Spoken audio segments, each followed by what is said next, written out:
Numenor and the Dunedain, and then Isildur and that coming from, like, riding with the ships, the 9 ships of the faithful from Numenor, and had this amazing sort of quite an epic opening, but it would involve quite a lot of VFX, and we had the idea, but it just never quite came to fruition, which was a shame. But you say it's a shame. Well, it's a shame in a way. I actually like this a lot. Yeah, exactly. I think. And then this shot, we benefit from it. This shot is and the interesting thing about this shot is probably the last special effects shot that was done for the film. I think it was pretty much. It was one of the last 2, and it's beautiful. A beautiful sort of. This is the first time you'll ever see, or you ever saw, sort of Dol Guldur. Yeah. Which, because if people don't know the backstory, that's where Sauron is at this time in the timeline of Middle Earth for us. He's not. There's no big Mount Doom. He's not in Mordor. He's in this castle-y thing in Mirkwood, and so we got to show that, which was great. And as well, I think the good thing is that it's sort of seamless going from the waterfall into this CGI thing, and then back into the shots that we did, and a good thing to talk about here is the whole shift of colour. Yeah, people have noticed the shifting colour that we do pretty much whenever the orcs turn up, and because people, the orcs aren't really meant to travel around in bright sunshine. They don't like it. But obviously we couldn't shoot loads and loads of stuff at night. It just wasn't practical. And but at the same time, so we sort of like had this, we dulled down the colour a lot, lost a lot of the saturation, as if this sort of cloud just came over with them. We sort of imagined Sauron's shadow almost just sort of travelling with them and giving it this really sickly green. Yeah, because those greens, it was actually Andy who graded the film, kind of came up with these sickly yellows and colours, the sickly green stuff, and if you go back and you look at the Dol Guldur shot, it's already in there, these weird greens and the yellow. Yeah. I like the build up here, with the music as well, Rob's music, sort of whipping up this.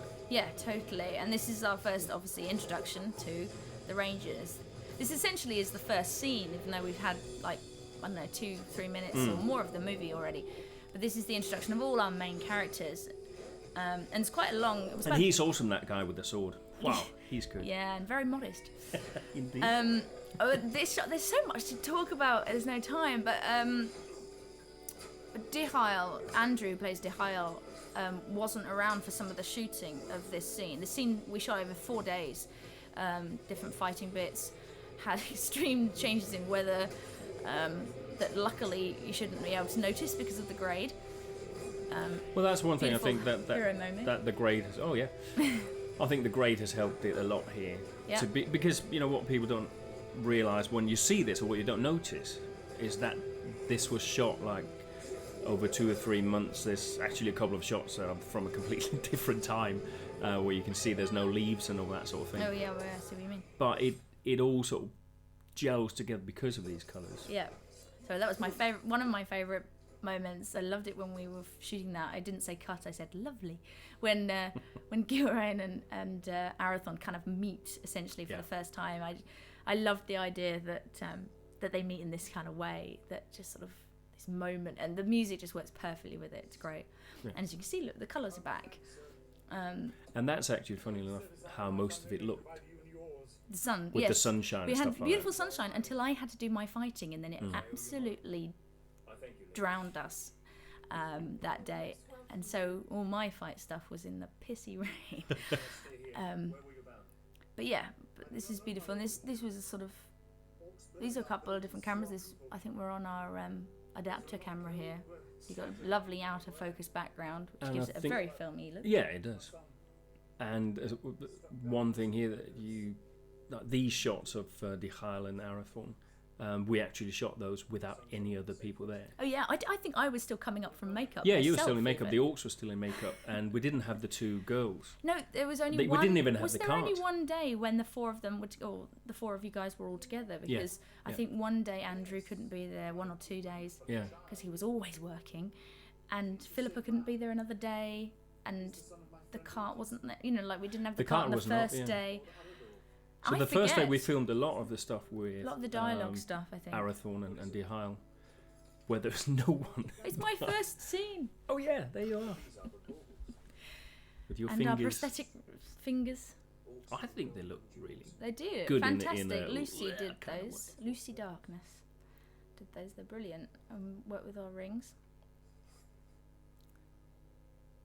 And a nice sort of. What I like about the script is that it sort of introduces nice little backstories for people. Like for your character here, we're talking about your dad and what has happened in I the kind of past. like the fact that we don't explain too much. I think it gives the audience a sort of like, oh, what's this? And what's he talking about? And who's he talking about? Oh, he's talking about her dad.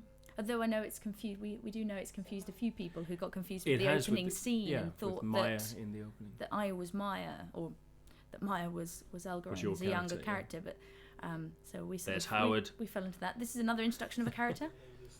I noticed that we actually name each character because we were so worried at the beginning that we had so much to introduce and so much backstory to tell. Like because obviously, you know, we have Arathorn and Gilrain meeting in this very first scene, so we had to show the backstory, like of Elgarin's character and Dearborn's character, suddenly before the meeting. We had to show the characters, and then they meet, and it's all done very quickly, and luckily hasn't seemed to have confused anyone. It's like very obvious from the get-go how characters feel about each other. I love that little look from Beth. It's such a girly It's look. a cheeky brilliant. little look.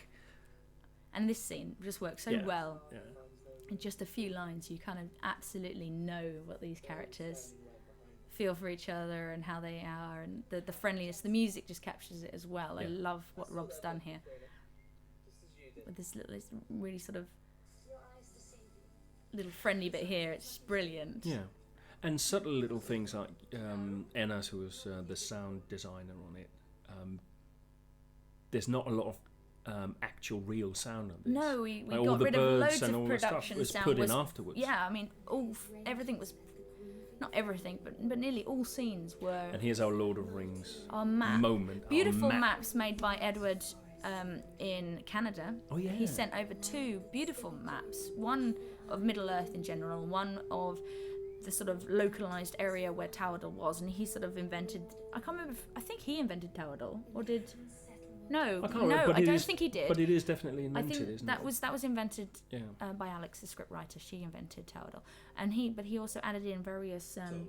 Those maps have such detail on them. Yeah, no, they're great maps. So they're beautiful, and that was actually shot in your flat here in London. That was one of the last shots It was of the actually, film. that was the wrap of the film. It was actually filmed in my flat. Yeah. On my table there. And now we're in July. That's from the this first week. This is one of our first things. Yeah. Principal photography, wasn't it? Yeah, absolutely. And again, Andy has done a great job on that scene because that was very, so very orange. Yeah. It was very sort of warm and a little too warm. Oh, and this talking of warm. Yeah, this is actually the complete opposite. I mean, you can see it a bit where you can see when the breath, Andrew is sort of talking. But even so, it was -5. -5. Everything went white, and we were shooting this. Well, we ended up sort of finishing about 1 a.m. or something crazy, just because of the time it took to set up everything and then shoot everyone. Because we were trying to sort of send people off to a hut to keep warm because we had no interior. We had nothing that day. No, we have to explain that this was filmed at Westow. Yeah, it was which at is our Westow. main location with all the huts and stuff, and there was nothing. There was nothing there for us. No one was heaters, there for us. No, nothing. Absolutely nothing. Because when we were there in July, we had these big porta cabins, which you'll probably see in behind the scenes. But we didn't have anything when we went back in November. Because they'd taken those porta cabins away pretty much. They literally were ripping them out when I was unpacking in July. Yeah. But just to Andrew did a fantastic speech. Beautiful. And I mean, I almost didn't notice at the time because we were trying to do so many different things and we were just shooting people and I was in costume and things. And then afterwards you sort of watch the footage and go, oh my God, look at the tear in his eye. Yeah, there's a little tear in brilliant. the corner of his eye and he only did I think he 2 did 2 takes He of that. only did 2 takes of that and just nailed and spot on really both times. It was quite incredible. I do. I love this moment. And it looks so warm and lovely as well. It's just so great. Because of the flames in front. Yeah, the flames in front just adds... Which was actually just torches being held up. Yeah, we didn't have any special effects, so we were literally using the 4 torches. We sort of held them in front of the camera and did a sort of flame bar thing. It's a kind of well-known technique, really, but we were sort of struggling to do it with very limited equipment and stuff. And this was November as well. This was like the Thursday of the November shoot. Yeah. Well, not very early, but early enough. Quite cold, and you can tell it, but it looks so great. This. It just gives scene. the whole And the misty camera's thing. lovely, It's just like an extra filter on There's the just- camera that Yeah. nature just provided. Oh, there, so totally. it's- Yeah, and there's just that solitary fire in the background because it's meant to be early morning, and I love just the sound design as well in this. Yeah. Just some odd. Because none of this birds. dialogue is the No, original. This was all ADR'd in the end Yeah. because I think we had someone chopping wood and racing bikes or something. There was There's a a few, lot going few on. motorbikes going on in the background, Various or, times, or a yeah. chainsaw or something like that.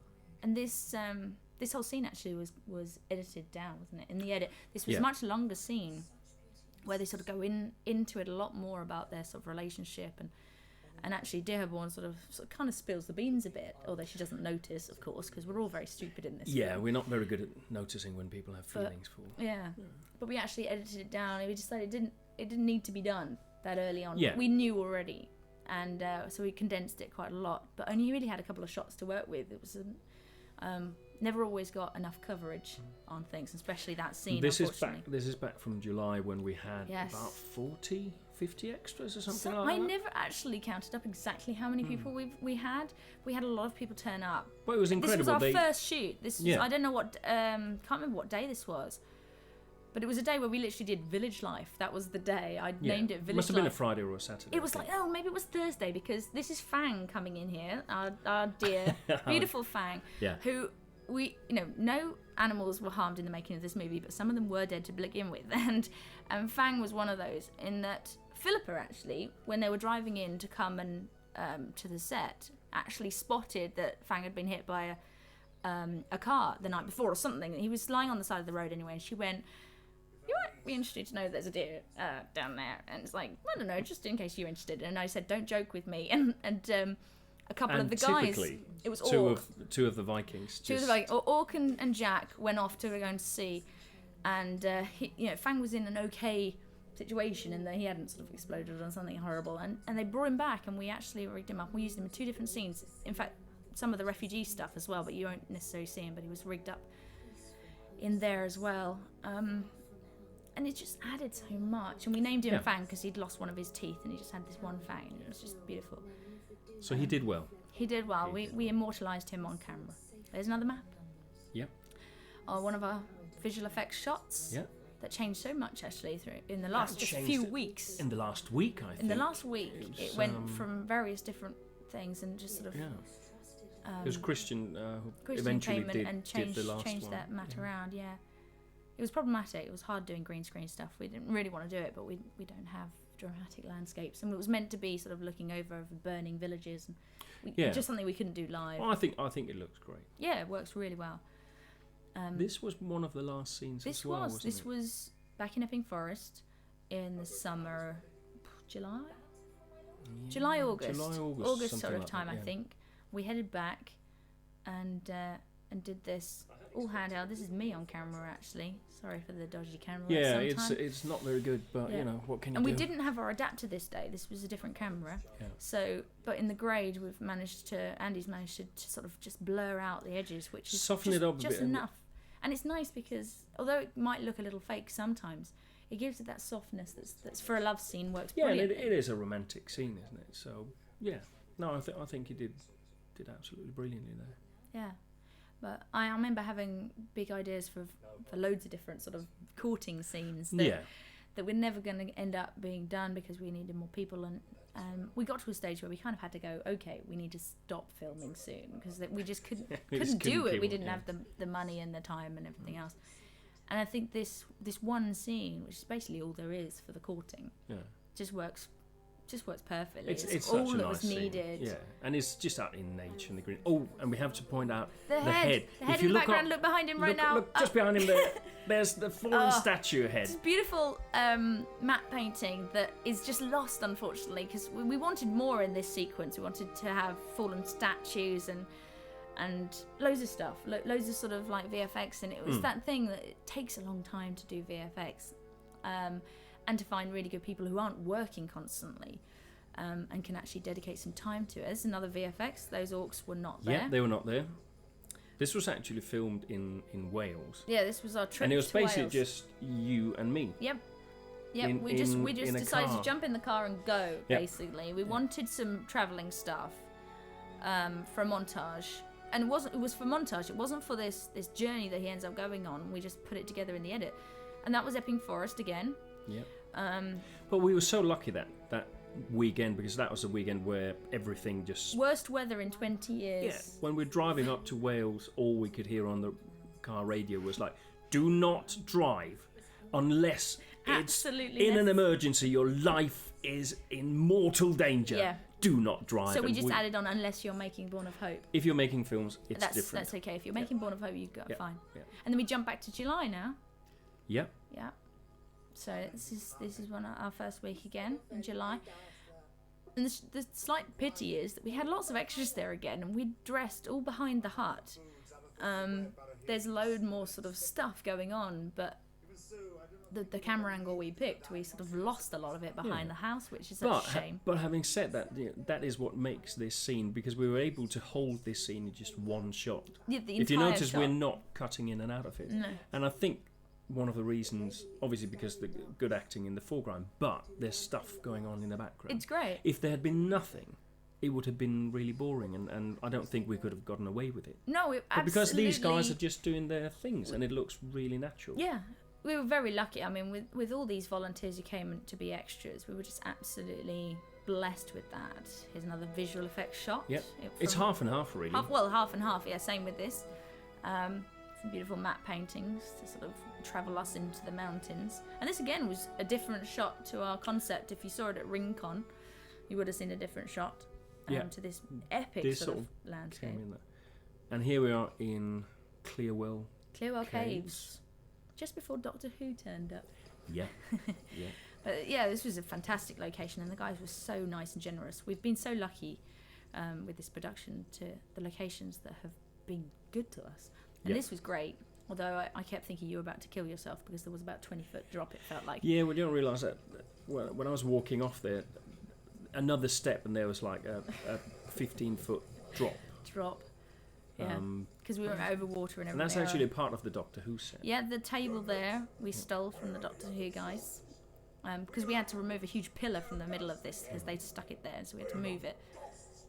And this is a good scene because is great. it's actually where we introduce more of Shatner being the bad guy. Yeah, totally. And this was never in the original script. This was something that during the edit Yeah. we decided that we needed something to happen. There was something missing, and so their montage, random montage, became a journey to the cave to find things. And yeah, and it's brilliant. It really helps explain the orcs' journey, what they're after. Yeah. And a good manipulation as well. A guy called Marin, wasn't it? In Germany? Who did manipulate the voice of Shatner. Shatner's voice. He makes him a bit more menacing. More menacing. From Richard's voice. Mistakes! Richard is very good in this part. He's great, yeah, brilliant. And he's not an actor, not naturally an actor. He sort of That's true, he yeah. does medieval swordsmanship and things. But he kind of just took this yeah. character on, which was really cool. Yeah.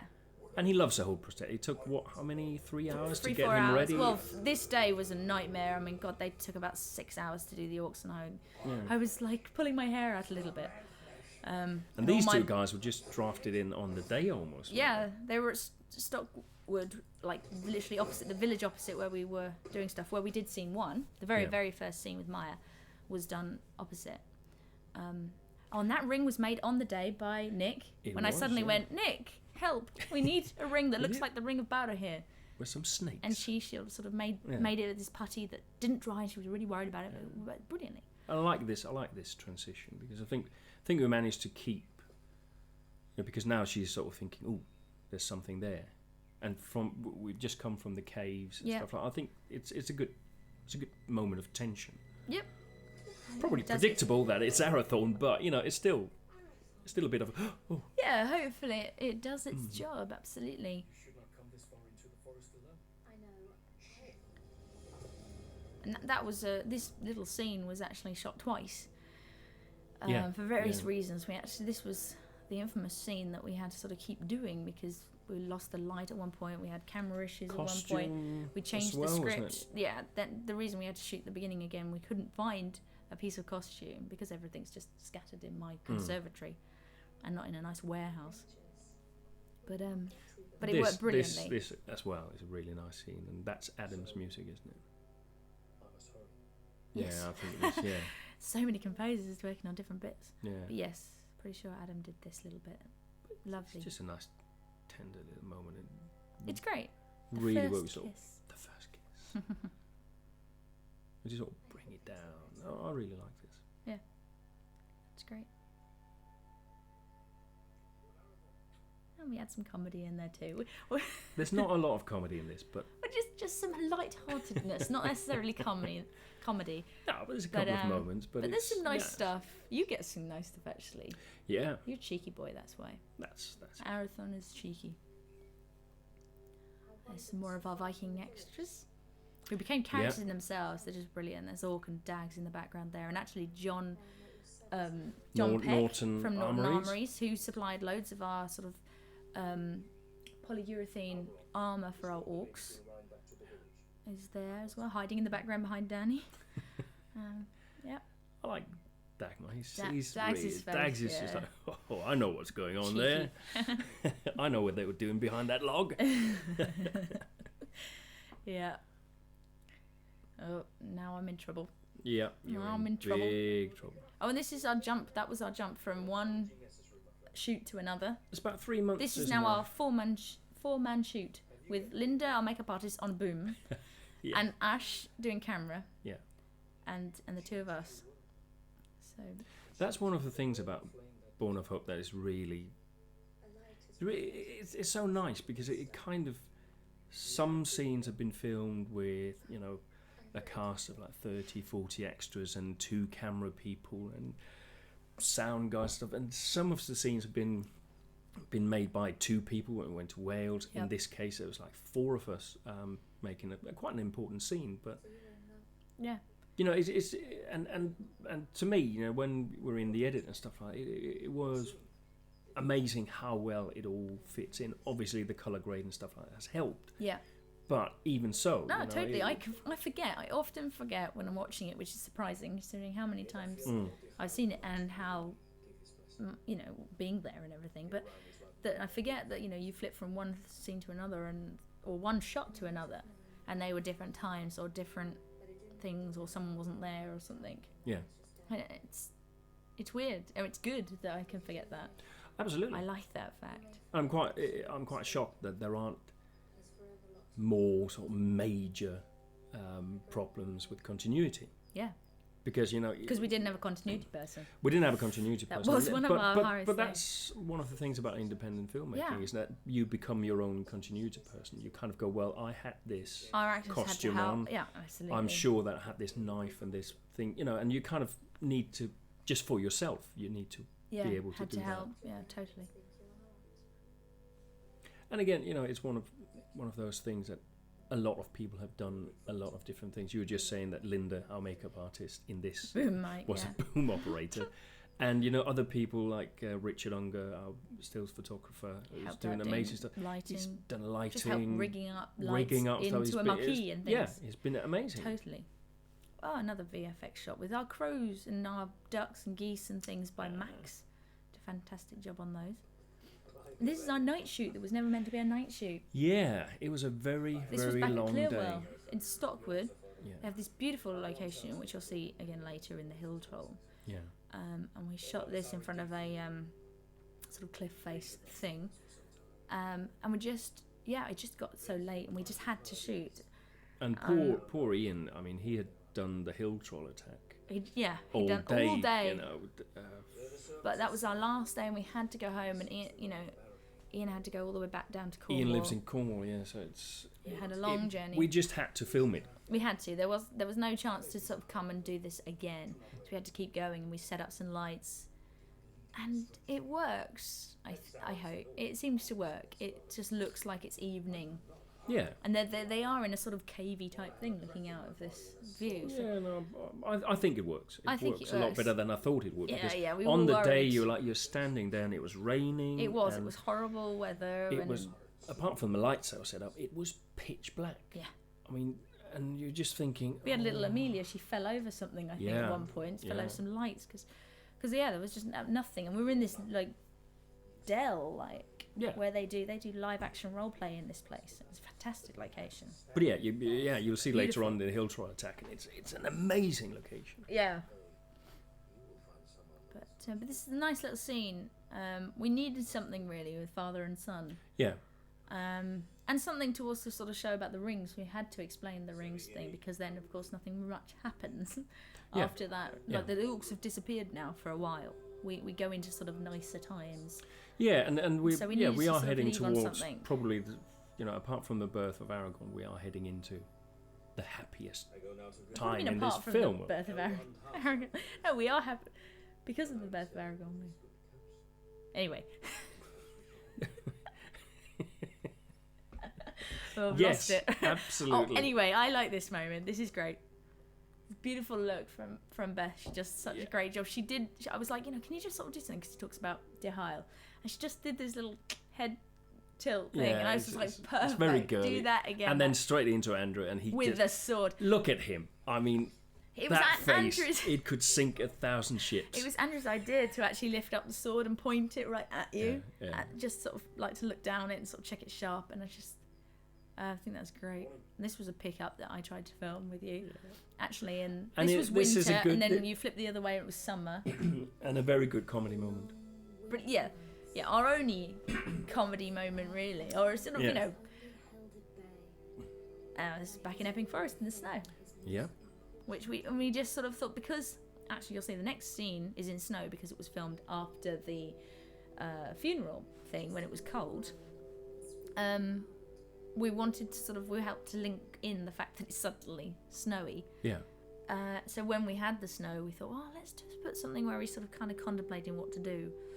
And it luckily fits in really Yeah, well. 'cause I remember filming this scene where Arathorn is coming up to ask for Geraint's hand in marriage, and it was the only day of the whole shoot up until then that had been snow. Suddenly had snow.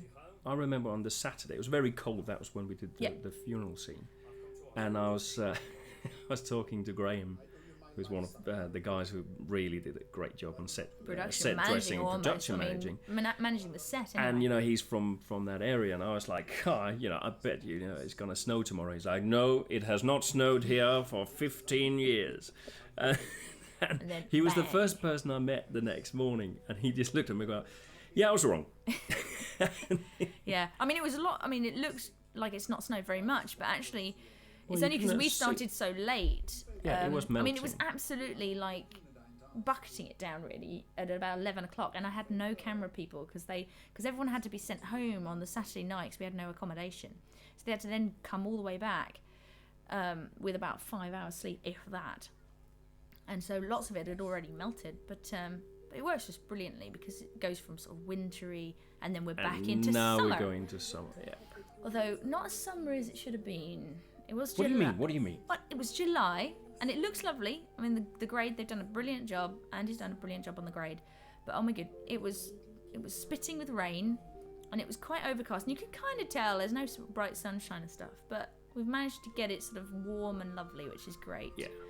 And that's our shot of Andrew from the wedding, because he's not actually there. He's not actually in these shots. Again, he was working, Yeah. so we had to have a body double. Which you can kind of Can spot you see him? You can see him over in various in Where is some he? of the sort of sorry, in the right dancing stuff. hand side of the. Yeah.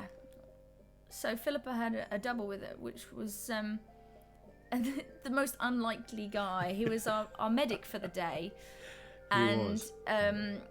yeah, he was one of the Vikings. He came down with the Vikings and didn't want to be on camera, but we were like, "You're a good size," and He's things. 6 foot something. He Something. must be. He looked right, and we just went, right, you're Dehail. Here's the costume, here's the wig, plonk it on, and now dance. And it was the wig that was. There he is, There he there is he in that is. green tunic That's over there. him. That's him. Yeah, And he reluctantly was dancing, not and there he is happy. again. He was not happy. I think secretly he was he was ecstatic. You think so? Yeah. Here's another beautiful moment. Oh yeah. This is just great. I love this freeze frame.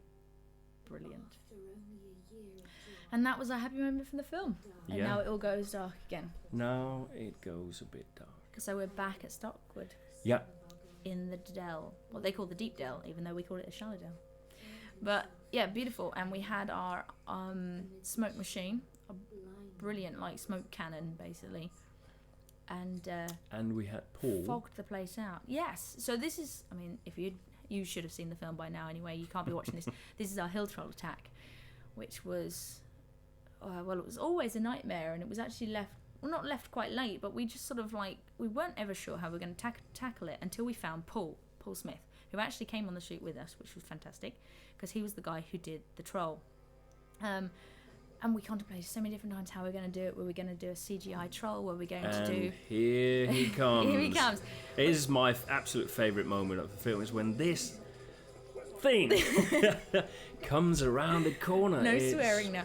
Yes. No, it's brilliant. I mean, we couldn't have asked for better, because we actually... I sort of talked to Alex about writing the troll out of the film at one point, and all we were going to do was have him roar out of the mist or something. We were going to, like, that's one shot. We don't only want one shot. We can't do it. Like, how do we do a troll?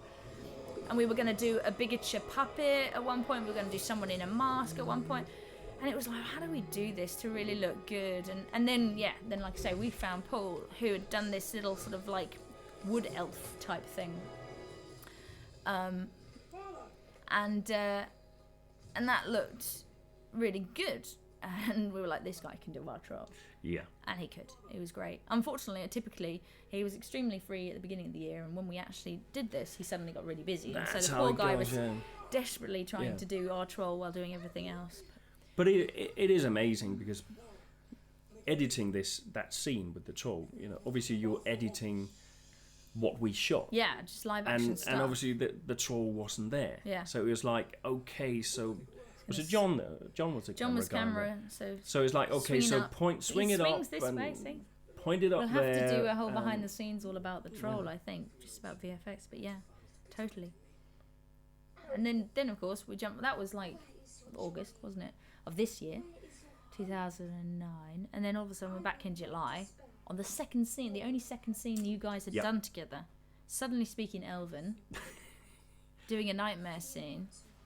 Yeah, I mean that was quite it was quite tough for the two of us, I think. Yeah. Because you're in this scene, and it's not a nice little scene. It's very dramatic, and you're supposed to wake up from this nightmare, and your father has been killed, and you're reliving this moment where he's dead and all that sort of thing, and then you have to wake up and all these thoughts are coming through, and you have to speak in a language that you have no idea what would sound like, apart from the guy who sent us the sound files. Very long. I mean, we never had anyone on set to help out, apart from one day. I think Andrew and that had some help, but so we had Roman from Germany who sort of sent sound files.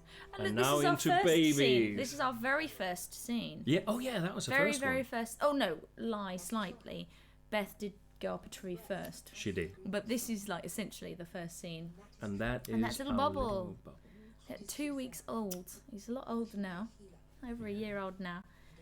But yeah, great little scene. But imagine that again, that's one of the things that, you know, we were blessed with, people's generosity.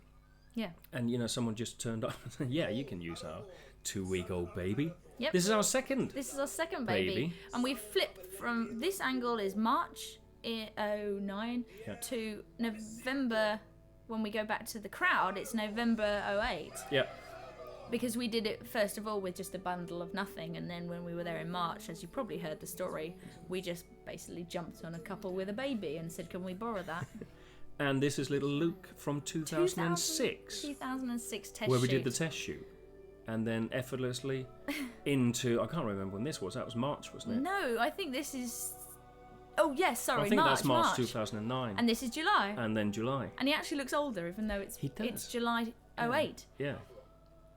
Yeah, it's amazing. But it's brilliant that we and that's you know, a lot of coincidences that has helped us out. The snow in Wales was a coincidence that helped us.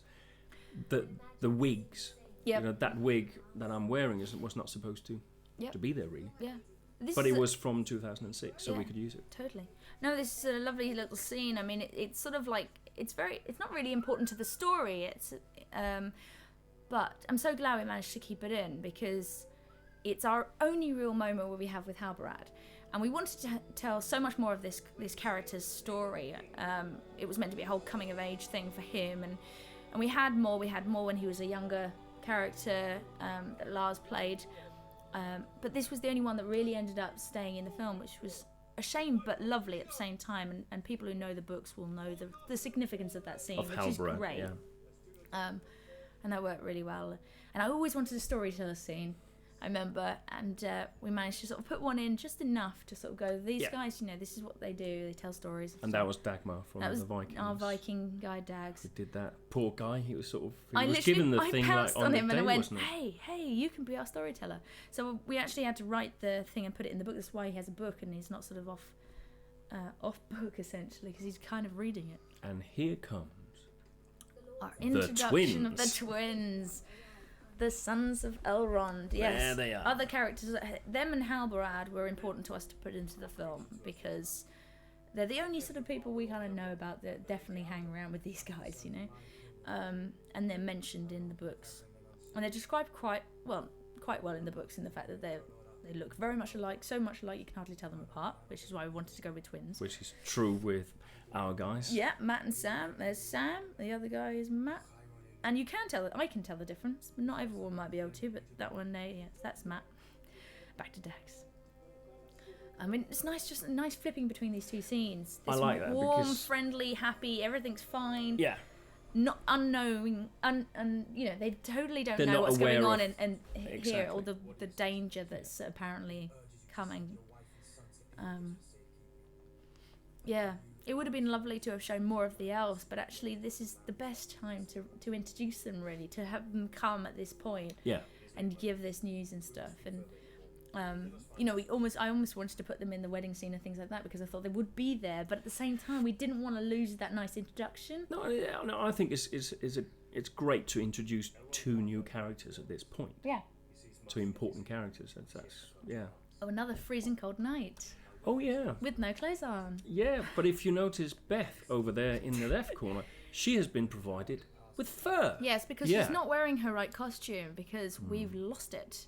One of her beautiful white dresses and cloaks got lost somewhere along the line, which hopefully we're going to discover at some point, I really hope. Somewhere, hopefully. But in our November shoot, it was lost. So actually, she's wearing a sort of silvery white cloak. That's our makeup ladies. No, not makeup ladies. That's Kay's, one of our wardrobe people.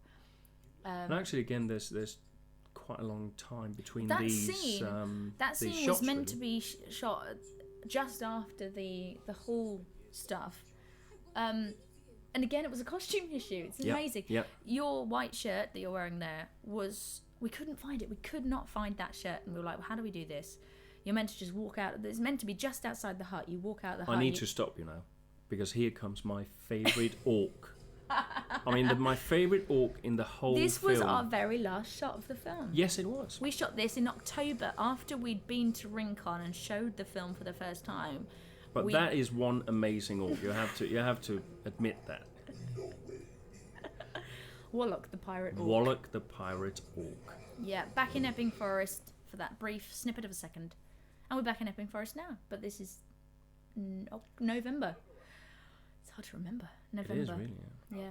This is the most beautiful time, actually. We just caught the best colours in the trees on this particular day.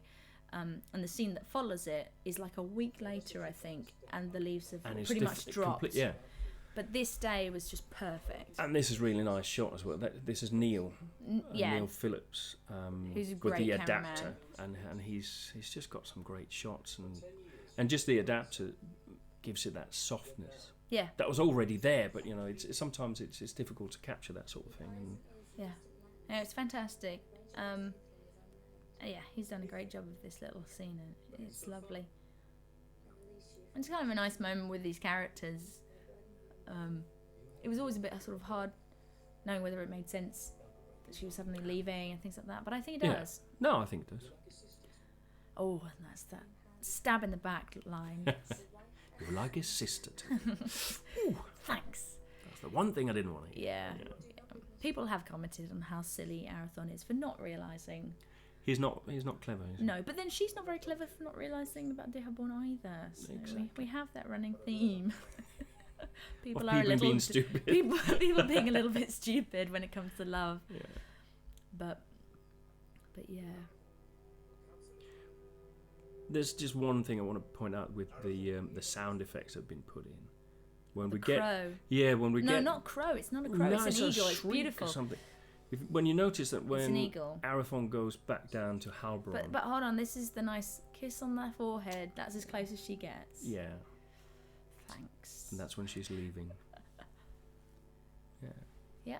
But when you notice, But yeah, no, absolutely. There's some when brilliant he sort of sound. says, "This is not good," listen to it. There's some crows.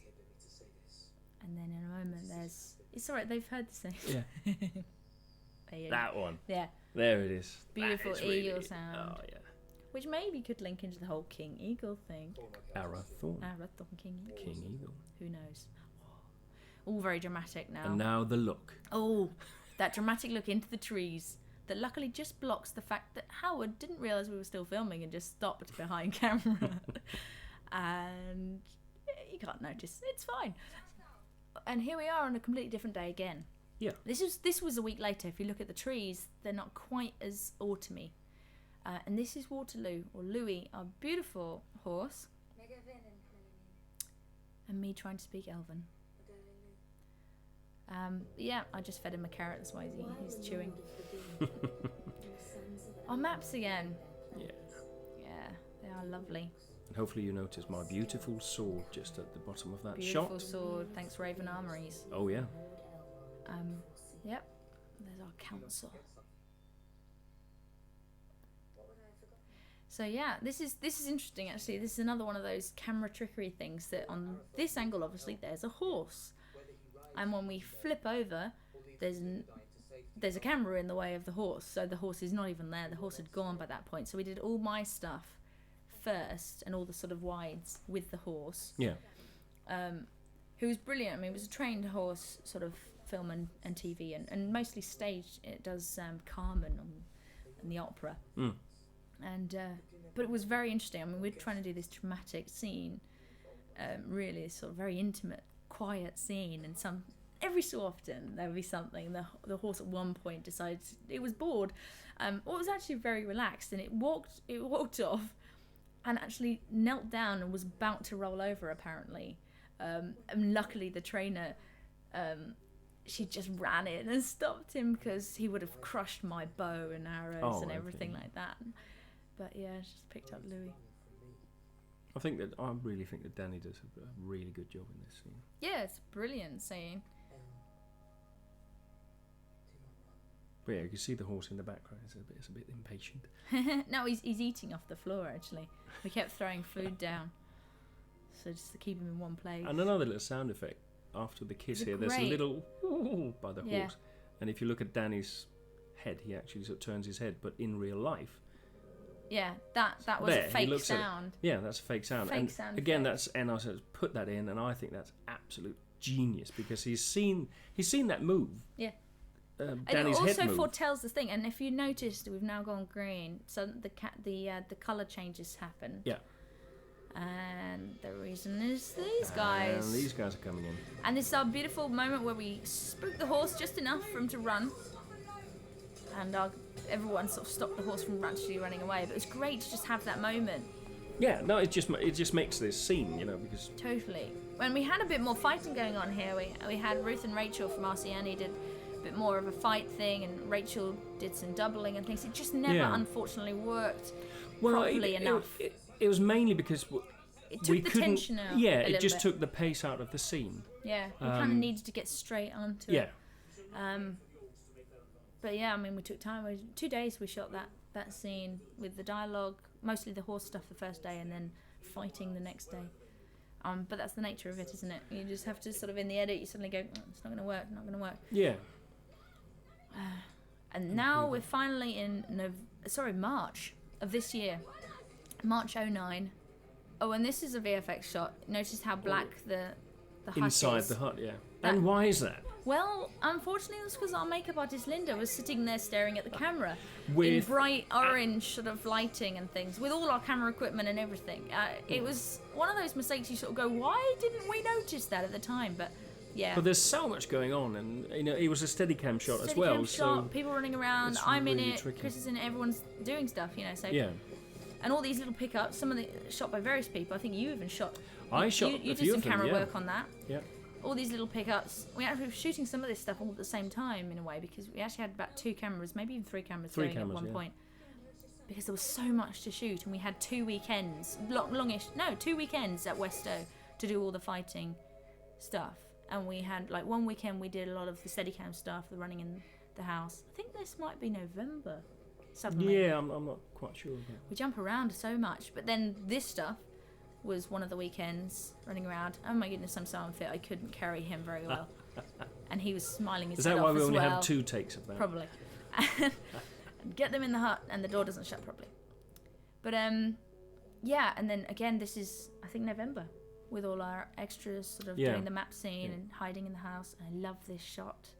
It's really nice. Beautiful. With the sword that as well. sword That's just one of the glints Raven's just so swords. beautifully.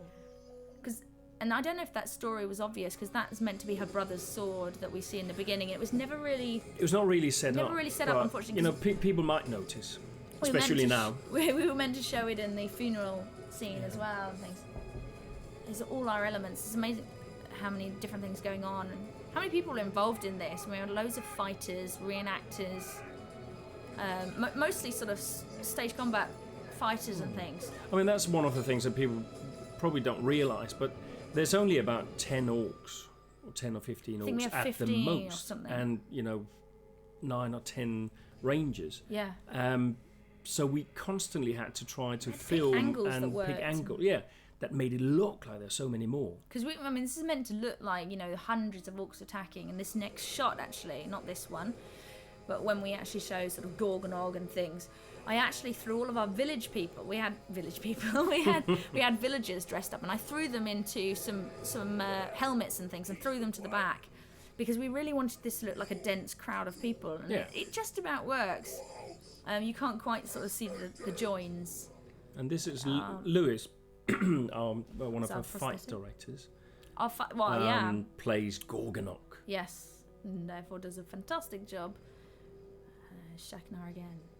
Yeah, and these were all shot different days. I think we had a whole day just of you and Lewis fighting, essentially. Yeah, that took the best and then part all of the these day. little elements are shot separately and all edited in together. And yeah, and it was bright sunshine, wasn't it? Yep. And this is another reason why the grade works so brilliantly. Because if you went back to how that looks, and I love that little dog The car horse. in the horsey thing in the The wooden background. horse. Brilliant. Thanks to Keeley Hire for that one. But it's all the elements, the guys running in the background. That's what makes it look just real. We're so limited on what we had, but we just about managed to do it. There's Halbrad again. I love this. I had to take time out from doing the other. You were trying to do fighting stuff, and I had to take time out to get this shot of the kids, because it was something I had in my head, and I desperately wanted it, and it worked Dagmar really well. in full flow. Yeah. And there we are, getting absolutely knackered. Oh, and you don't see the fact that after this shot we fall to the ground and I smack my head. It's great. And this is where Elgarain gets her hero moment. Yeah. But we sort of, I did fall flat slightly in the fact that we should have made Gilrain's character was meant to look braver than she possibly does in this scene, unfortunately. Yeah. It didn't. It was one of those things that when you're on camera and trying to direct, you kind of can miss things, and I didn't probably point it out to other people. Love that moment. Not the fact that you get hit, that's of course, but this is definitely our hero. Yeah. Oh no moment. Yeah, where you kind of go, oh, everything's It's lost. kind of classic. It's a classic moment. We have a lot of classic sort of Yeah, things but where is he gonna? No, he's gonna be okay. But we wanted to show the peril, because anyone who knows the story, and I don't want to give anything away just in case you haven't seen it yet, but people know that possibly it's all going to end badly. But we wanted to keep people guessing about when. Yeah. And how maybe.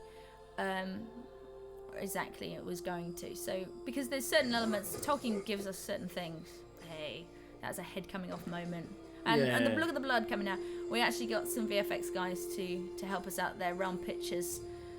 We didn't get much sort of blood splurting moments in this film because of our limitations, but we managed to put some in there just to really help. Yeah. Oh, this is where it all starts to go badly wrong. This is where it starts to go. I love this part of the story because you kind of build up that, oh yes, Gorgonov is defeated, good. The orcs are running away, everything's going to be fine, and then oh no, this is where it starts to go downhill, really, essentially. I mean, we've obviously already seen that Dichabon has come to an end. Yeah. And all of a sudden it's like, oh no, another character we like and have grown to know. And again, it's beautifully shot. We did this back in November. It was freezing cold. I spent an entire day, I think, on the ground, shaking with cold. But it was great. And it's Justice who filmed, and Chris Charles, wasn't it? Yeah, some of it as well? both those guys did this. We actually had to have some lights for this because it got so dark. But yeah, I think at one point we had really bright sunshine, and then it went very dark very quickly because obviously it's November as well. We had limited light, and I remember finding this really hard because I think one of the first shots we decided to do was my close-up of this shot, and luckily I didn't have time to get nervous about it, because we were just, I don't know, all of a sudden we were doing it, and I was literally in the middle of the scene, and then kind of went, I got to die now. Like, in my head was suddenly thinking, oh no, I've got to do this. And we hadn't decided whether I was going to leave my eyes open or not. Am I going to do that? Have I done that? Can I do that? and I just sort of had to just do it. And I think that was good because I couldn't get worried about it. I just did it. Well, I think it's probably why it works so well. It's like, I don't think this is the shot. This is the take planned, necessarily. But... No, I mean, it said in the script that I'd die with my eyes open. But I remember being really nervous about it, thinking, oh, no, I don't want to blink. And obviously, I'm the director, I'm lying there, and there's everyone's watching. It's crazy. Like, you don't know it, obviously, from the shot like this. But absolutely everyone's watching what's going on, and it's so nerve-wracking. You just have to forget. It's one of the things in filmmaking that people don't realise that, because when you're watching this, there's two people in the shot, and people think it's very there's something in the background. No, but I mean this shot, you're looking at someone who's not me. I think. Oh no, I was going to say it was Kay, but Kay's there in the background. But I'm not in this shot. No, we had two different people being Danny you. at one point was me, and I even forget that. But what I was getting at was, you don't realise, but when you're watching, you think, oh yeah, these people are just there, but you don't realise that there's an enormous team around us. And all the makeup when we look watching. When we get back actually to looking at the guys looking at me, behind them there's a group of people sitting Three guys wafting smoke and stuff. And there's a great I'll have to show you some bloopers at some point, but there's a great blooper where everyone runs off going yay, and there's just the guys in the background wafting smoke. This is the sort of the classic hero. Yeah, pep well, this talk, is our really. pep talk that didn't want to be too much of a pep talk. I remember actually saying to you, don't make it a big war speech, because the point is, you've just lost a lot of friends and family and things. This is, I'm angry, but I'm not going to suddenly go, let's go to war, So it sort of builds into one, but without being too much. I remember doing it that day, and I think it was probably the best piece of direction. Because I did it a couple of times where you build into this crescendo, and you feel like when you go, let no orc leave this alive, you really want to go, come on, roaring it. I did that a couple of times, and then you sort of said, well, let's try one way, kind of sort of containing it. It's just there, the anger is in there, but don't let it out. And I think that works really, really well. It does, and that was a brilliant moment. I love.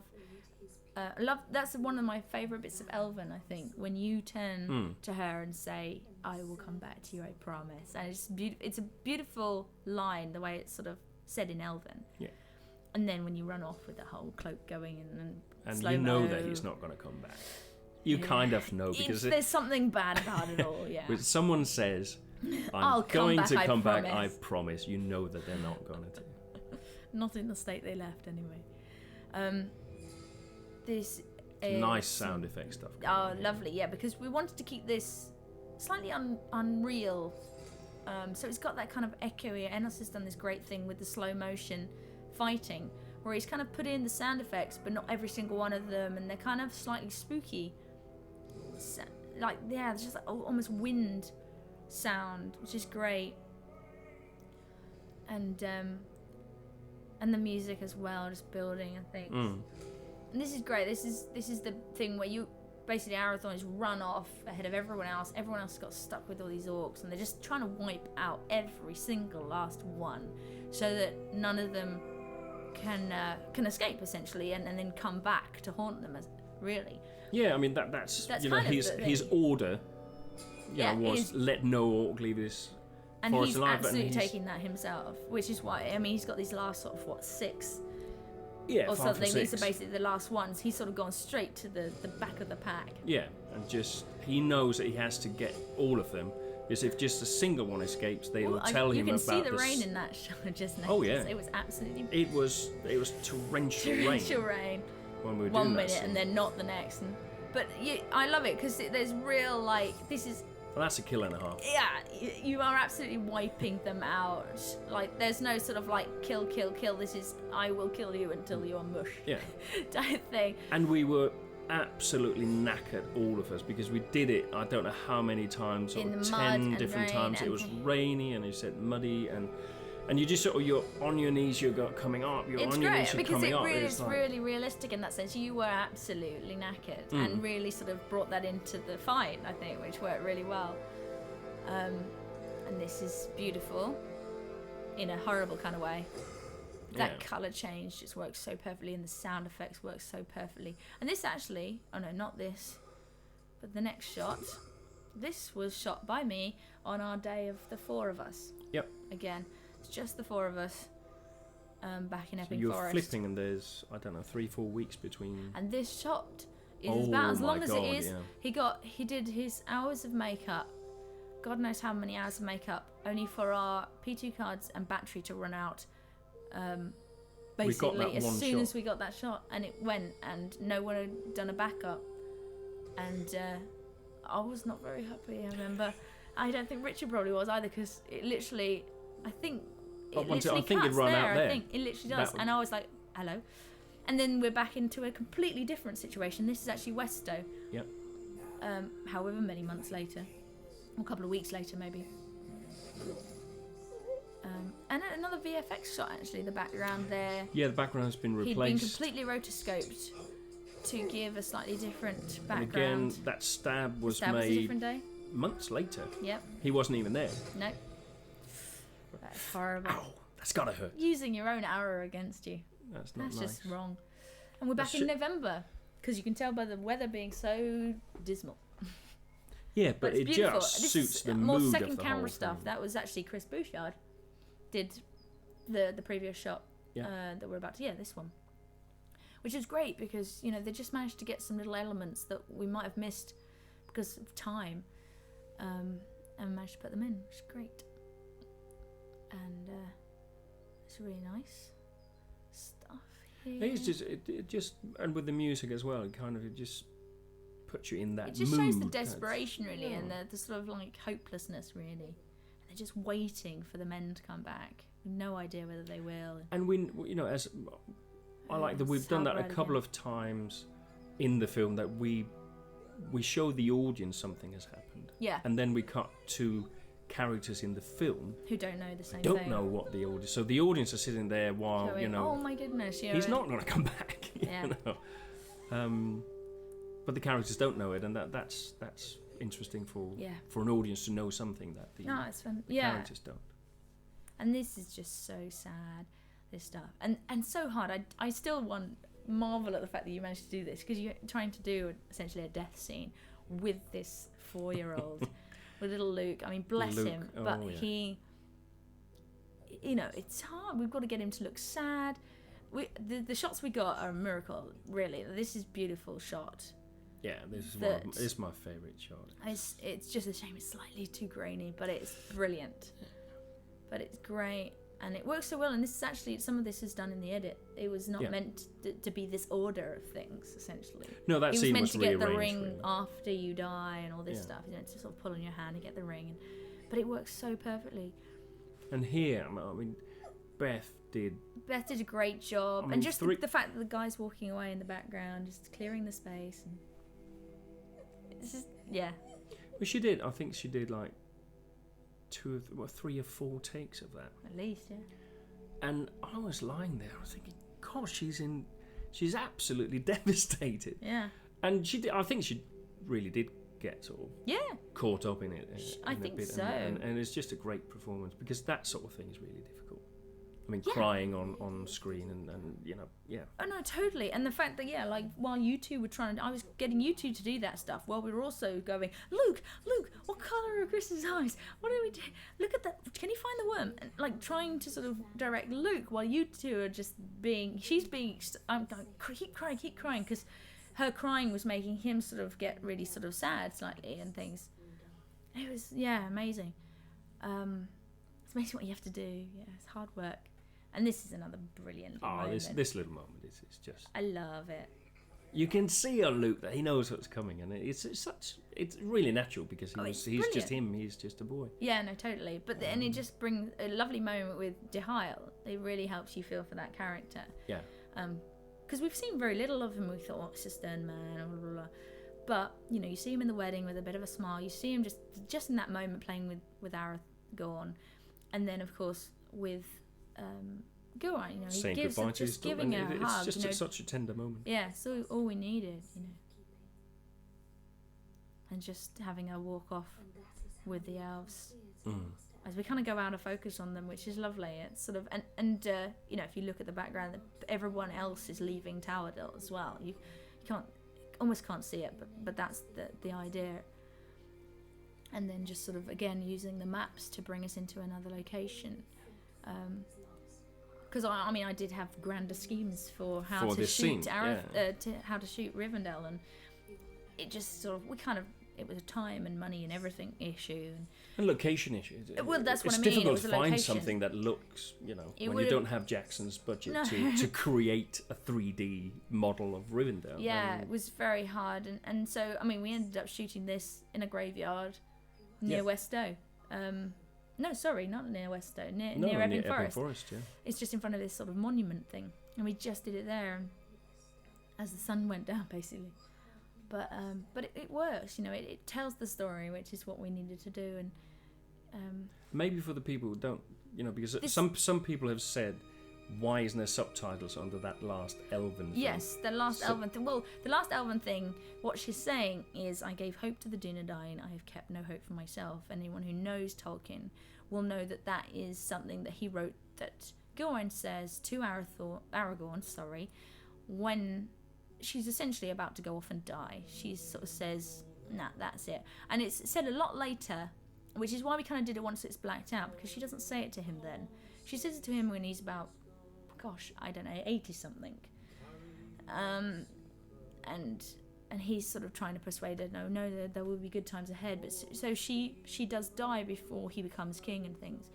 And it's a really lovely line, and it's always been sort of part of it. I mean, the point is, I gave hope to the Dunedain. Hope was our main theme, which, you know, why or did it and things.